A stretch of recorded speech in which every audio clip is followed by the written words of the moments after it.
সকাল বন্ধুরা সকলকে রাধে রাধে। মাকে সুন্দর করে পরিষ্কার করে সকালে উঠে আগে ঘুম থেকে বাসি কাজ সেরে পুজো দিয়ে রেডি হয়ে যাওয়া, কেন কি আমি আর আমার হাজব্যান্ড দুজনেই ডিউটি বেরিয়ে যাব, মেয়ে স্কুল চলে যাবে। তো এর মধ্যেই আমাকে যুদ্ধটা করতে হবে। ভোরবেলা উঠি 5টার মধ্যে, উঠে এই যে দেখো আগে পুজোটা দিয়ে আসলাম, এসে তারপরে বাসি বিছানা উঠালাম, ঘর দুয়ার সকালে মোছা হয়ে যায়।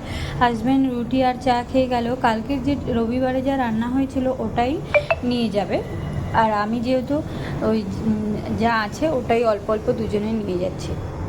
ডিউটিতে বেরিয়ে এসেছি, এসে আগে মন্দিরে দর্শন করলাম। মাল্লাগুড়ি, যে তোমরা সকলে জানো আমি শিলিগুড়িতে থাকি, তো এখানটায় আগে এসে মন্দিরে ভগবানের দর্শন করি, হনুমান চালিসা পাঠ করি। তারপরে দেখো ডিউটির থেকে একটু দূর হয়, হেঁটে আসতে লাগে ডিউটিতে, গাড়ির থেকে নেমে এসে আগে সব খাবারগুলো ফ্রিজে করে রেখে দিচ্ছিলাম অফিসে, যেহেতু কেন কি সবই বাসি ছিল খাওয়ার, এই জন্য এসে আগে চা বিস্কিট খেয়ে নিলাম। আমাদের মতো অল্প পড়াশোনা মেয়েদেরই খুবই জ্বালা হয় যে না কোনো ভালো কাজ পাওয়া যায় না কিছু, কিন্তু যাই হোক তোমার সংসারের জন্য তোমাকে যে কাজ কোনোদিন ছোটো বড় হয় না। একদিন নিশ্চয়ই দিদি, তুমি তোমার যে কাজটাই করো, এক দিদি আমের আচার নিয়ে আসছে, ওই দিদি তো ওটাই খেয়েছিলাম।